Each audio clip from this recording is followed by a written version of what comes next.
Hola, ¿qué tal? Bienvenidos a un nuevo episodio de Factor Regional, el programa de entrevistas de Tech Televisión, donde conversamos con distintas personalidades que día a día ayudan a crecer a nuestra Araucanía. Hoy estaremos conversando con el actual director del Liceo Politécnico Pueblo Nuevo, don Cristian Quijada. Muchas gracias por estar con nosotros. Gracias a ustedes. Bueno, para los que no saben, el Liceo Politécnico Pueblo Nuevo es un liceo emblemático dentro de Temuco, con más de 35 años educando a distintas generaciones en el área técnico-profesional. Pero eso no es lo que nos importa hoy día. Queremos conocer un poco más acerca de su vida. Usted, antes de ser director, fue profesor, y antes de ser padre fue hijo. Entonces queremos conocer cómo fueron sus primeros pasos por las calles de Temuco. Bueno, yo nací acá en Temuco el año 1973, un año complicado para Chile, Así es. pero bueno, yo estaba recién nacido, así que no supe de mucho. Y me crié en la ciudad de Coyipulli, ¿ya? Mi madre, funcionaria hospitalaria, tuvo que dejarme al cuidado de mi abuela materna en la ciudad de Coyipulli. Y eso hizo que mi primera infancia se desarrollase allá, ¿ya? No con muchos amigos, con familiares, con tíos, con tías. Y después, ya en época escolar, tuve que trasladarme, volver a Temuco y desarrollar toda mi infancia, mi enseñanza básica acá en la ciudad de Temuco. Y ahí ya conocer a mis grandes amigos que hasta el día de hoy tengo en la escuela básica.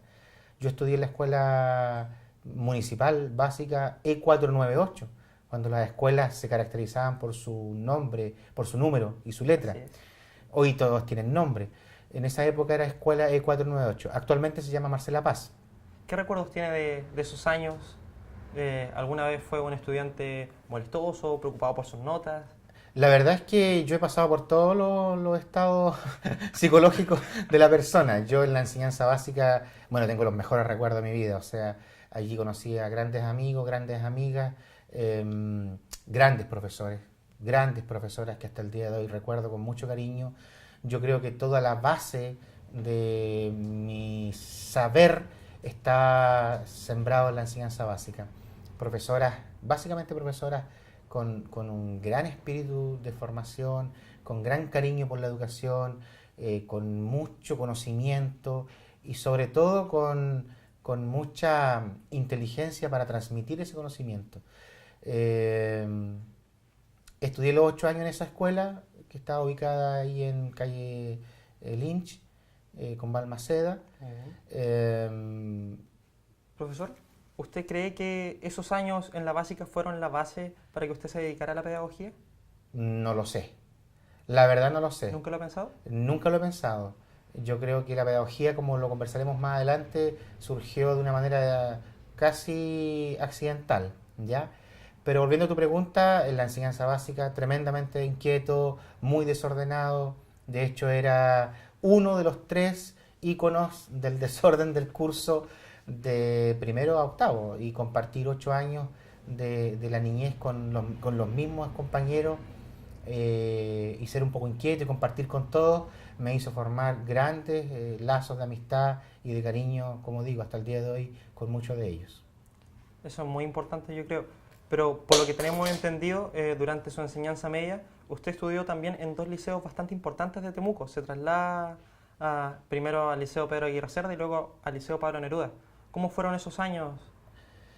Bueno, la verdad es que es bien curioso porque cuando yo salí de la enseñanza básica, mis padres básicamente me condujeron a que yo estudiase en el Liceo Pedro Aguirre Cerda, con la intención de poder estudiar construcción civil, ¿ya? Ese era el anhelo de mis padres y a mí también me gustaba mucho, ¿ya? La idea era estudiar construcción, edificación, en Pedro Aguirre Cerda y luego dar la prueba de aptitud académica y poder entrar a estudiar construcción civil. Fue bien, un cambio brusco. La verdad es que en esa época el Pedro Aguirre Cerda era un colegio que atendía a una población muy vulnerable, muy compleja, y la verdad es que yo venía de una familia clase media esforzada, me destaqué siempre por sobre mis compañeros, desde el punto de vista social y desde el punto de vista de rendimiento. Yo siempre en primero y segundo que estudié ahí tuve los mejores rendimientos del curso, siempre sobre 6.5, porque el nivel que yo traía de enseñanza básica era muy bueno, ya era muy bueno. Estando en segundo año medio y habiendo terminado el año escolar, una profesora de lenguaje habla conmigo y habla con mis padres y le señala que el camino a seguir, mi camino, no era el de la enseñanza técnico profesional. ¿Por qué? Porque ella veía capacidades intelectuales, veía muy buen rendimiento, veía que había potencial y que mi camino era directamente a la universidad. Bueno, logró convencer a mis padres y me fui al Liceo A28, hoy conocido como Pedro Aguirre Cerda. Retomé mis amistades porque todos mis amigos de enseñanza básica se habían ido o al Camilo Enrique o a la 28 y retomé grandes amistades. Mi rendimiento bajó, mi rendimiento escolar bajó porque de estar en un liceo técnico profesional donde prácticamente no tenía mayores amigos, donde me fui solo, me dedicaba a estudiar.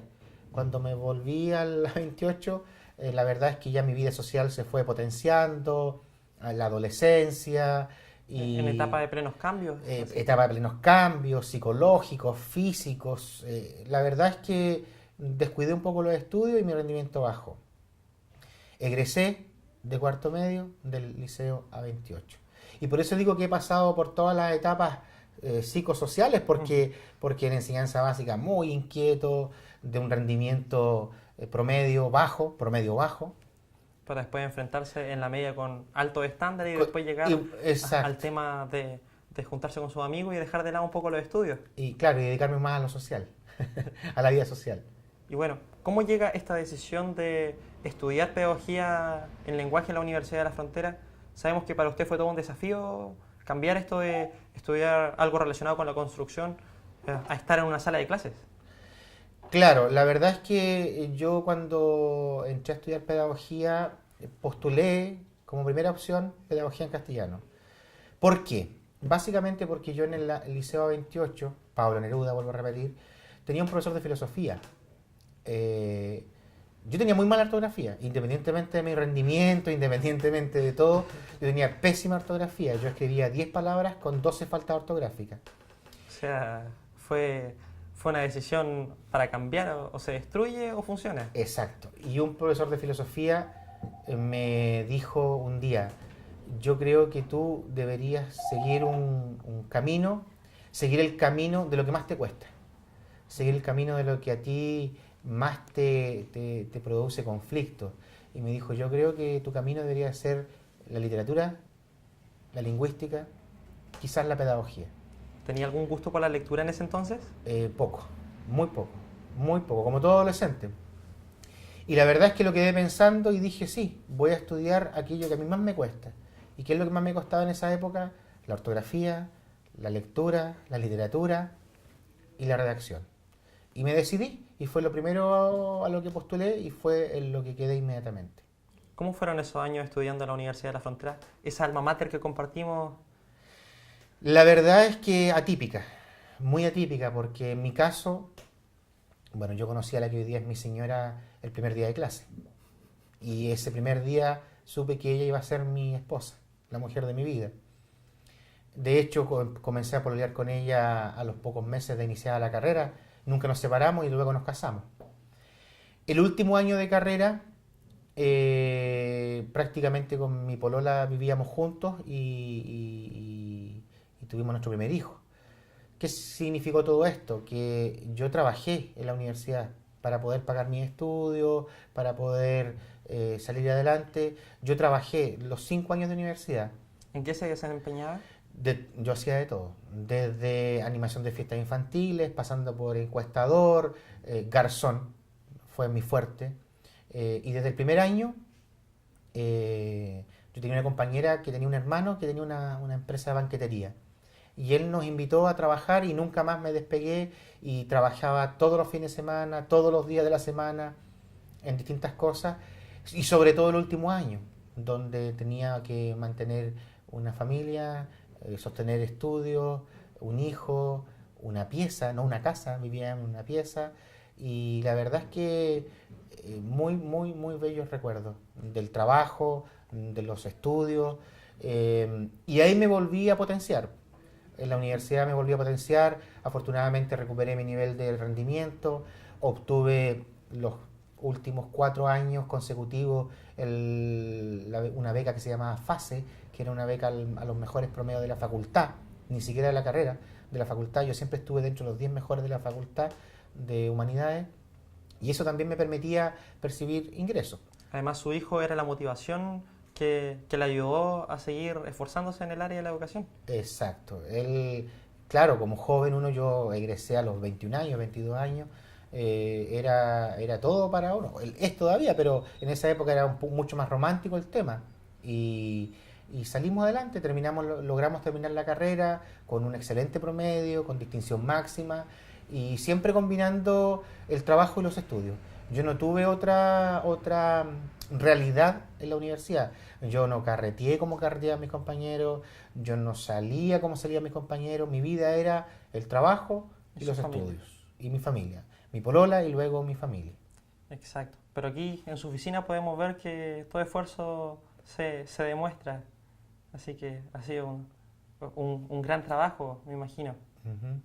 Pero luego de terminar su carrera laboral, comienza a trabajar inmediatamente en el Liceo Politécnico Pueblo Nuevo, donde ya lleva más de 20 años y donde ha visto el crecimiento de este colegio. Claro. ¿Cómo fueron sus primeros pasos siendo profesor? Bueno, la verdad es que yo debo mi ingreso a este establecimiento gracias a la recomendación de don Juan Manuel Fierro. Ya en esa época él era director de Asuntos Estudiantiles y era esposo de la señora Sandra Terán, que era jefe técnico en esa época en este establecimiento. Y él como me conocía, sabía de mi esfuerzo, de mi rendimiento, me recomendó. Y bueno, me presenté al establecimiento, pasé unos test psicológicos y quedé como profesor. Yo nunca voy a olvidar el impacto que tuve cuando llegué al colegio, en el sentido de recibir un horario con 44 horas de clase, lo que significaba que teníamos que hacer aula desde las 8 de la mañana hasta las 8 de la noche, y eso me impactó. Yo nunca viví esa realidad. Nosotros en la universidad en esa época teníamos una formación muy de burbuja, muy de sala, muy de teoría. La práctica profesional, la única práctica profesional fue al término de la carrera. Nunca habíamos salido al mundo real y cuando me encontré con un horario yo no lo podía creer. Yo no podía creer que un profesor tuviese que estar prácticamente 12 horas dentro de un aula. Además, usted tenía que trabajar fuera de la sala de clases preparando todo esto, preparando el material. Además, preparando material, corrigiendo pruebas, preparando clases, planificando, que es un poco lo que hoy día vive el profesor. O sea, se han mejorado las condiciones, pero hoy día todavía existe el agobio laboral, profesional, Exacto. docente. Eso entre paréntesis. Pero bueno, había que asumirlo, teníamos la juventud necesaria para hacerlo y me lancé a trabajar y afortunadamente, y por lo visto y por mi desempeño, me destaqué dentro de mis pares también y eso significó que al segundo año de funciones educativas se me propusiese pertenecer a la unidad técnico-pedagógica, específicamente a la unidad de evaluación. Yo ingresé al establecimiento el año 1996 y el año 1998 me incorporé a la unidad técnico-pedagógica. Siempre haciendo clases, nunca dejando el aula. Bueno, ¿ya? pero igual que le costó acostumbrarse a estar en una oficina antes que estar en la sala tratando de impartir este conocimiento a las nuevas generaciones. Fíjate que no te voy a mentir. Me gustó también el trabajo directivo, me gustó el generar ideas, el generar cambio, el generar creativamente nuevas acciones. Me sentí muy cómodo desde un principio. Desde un principio me sentí cómodo. Y claro, yo mantenía el contacto con los estudiantes porque mantenía una cantidad de horas de clase. Siempre me gustó hacer clase. La verdad es que yo nunca olvidé esa vocación que me surgió en algún momento y esa vocación habla o te dice que tienes que desempeñarte en el aula, ¿ya? Así que bien, me incorporé al equipo técnico y ese trabajo lo desarrollé durante, ¿cuánto? 15 años, 16 años, Para luego llegar a la trabajando. dirección del liceo. Exacto. Hace 5 años ya, este es el número 6, asumí la dirección del establecimiento. Bien. Usted mencionaba hace poco que en sus primeros años trabajaba más de 12 horas en clase. Desde el 1 de marzo comenzó la nueva reforma, se podría decir, la ley 20.845, la ley de inclusión escolar, que va a intentar cambiar este paradigma, ayudando a los profesores, cambiando este sistema, adquiriendo la gratuidad y tratando de cambiar ese foco que ha tenido por más de 20 años con el tema del copago, con el tema del lucro, Exacto. el tema de la selección. Entonces, desde su perspectiva como director, que ha tenido que estar en la sala de clases, que ha estudiado en colegios públicos, ¿cómo ve este método usado para comenzar esta reforma? Bueno, yo creo que la reforma es positiva, ¿ya? En distintos sentidos. En el sentido de que, por ejemplo, ya los apoderados no van a tener que someterse a un proceso traumático de selección, digo en general, no en este colegio, en general, donde el colegio, muchos colegios deciden si el alumno puede pertenecer a esa comunidad o no puede pertenecer. Hoy día es el apoderado quien va a poder decir yo quiero este colegio y no este otro colegio. Es positivo en el sentido de que las familias de menores recursos van a poder acceder al mismo nivel educativo de los que sí podían antes pagar una colegiatura. Es positivo en el sentido de que hay inclusión. Hoy día todos los niños tienen las mismas posibilidades de inclusión a un sistema normal de educación. Es positivo en muchos sentidos. ¿En qué no es tan positivo según mi visión? En que polariza mucho el sistema. O sea, aquí en el corto plazo van a haber solo dos tipos de colegios, los públicos y los privados. ¿Usted dice que debería existir otra alternativa para los estudiantes? Claro, porque el público es un sistema gratuito, donde está todo el mundo en un aula, ¿ya? Lo que es bueno, ¿cierto? Yo me formé en una escuela pública con letra y número, ¿ya? Donde estaba todo el mundo en el aula. Estaba el hijo del alcalde, estaba el hijo de la persona que hacía aseo municipal, que retiraba la basura, estaba el hijo del médico, pero era otra época, ¿ya? Hoy día era otra época en el sentido de que no había mayores opciones. Hoy día el mundo es moderno y debe ofrecer más posibilidades. Y quien no quiera ese sistema universal de formación social tiene el derecho legítimo de ciudadano, de persona, de elegir otro sistema. Muy bien. ¿Y cuál es ese otro sistema que va quedando? El privado, que es muy oneroso. Los colegios privados, para poder subsistir, van a tener que cobrar una colegiatura privativa para la mayoría de las personas. Privativa. Entonces, ¿qué nos va quedando? ¿A qué le va quedando a la clase media? ¿A la clase media forzada? ¿A la clase media que está endeudada? ¿Qué le va quedando? Solo el sistema público de educación. Que esperamos que ayude a más de 6.000 familias este primer año. Claro. Entonces, digo, es positivo, porque la gran mayoría va a tener oportunidades. El sistema privado es positivo, porque lo que puedes pagar, van a pagar. Pero los que no quieren optar o no pueden optar por un sistema y no quieren optar por el otro, ¿qué pueden hacer? Bien. Tienen que sumarse a un sistema que a lo mejor no les acomoda. Pero quedan varios años para poder solucionar este tema. Exacto. Estamos recién comenzando. Estamos recién comenzando. Bueno, profesor, ya estamos terminando esta entrevista y como bien saben, los últimos minutos queremos regalárselo a usted para que pueda enviar un mensaje a la comunidad escolar y a todas las personas que nos están viendo desde las casas y a través de nuestra señal por internet. Bien, muchas gracias. Yo quiero enviar un afectuoso saludo a toda la comunidad del Liceo Politécnico Pueblo Nuevo, que hoy día, justamente 3 de marzo, inicia sus actividades lectivas. Quiero saludar afectuosamente a los jóvenes, a los niños que hoy día se incorporan a clases, que hoy día están recién iniciando sus primeros pasos en nuestra comunidad. Me refiero a los alumnos nuevos, ¿ya? Ojalá que nosotros como colegio podamos cumplir sus expectativas. Agradecerles a esos apoderados que optaron por esta opción, agradecerles de corazón el hecho de que hayan pensado en nosotros como opción de vida para sus hijos. También saludar a los niños que van a segundo año medio, que este año eligen especialidad. Es una responsabilidad muy grande, es una decisión que va a marcar el resto de sus vidas, así que desde ya los insto a pensar muy bien en la opción de vida que van a tomar ahora a mediados de año. Saludar también a los terceros medios que este año comienzan su formación técnica profesional, que este año comienzan su trabajo de laboratorio, de talleres, de tecnología. Desearles lo mejor para ellos.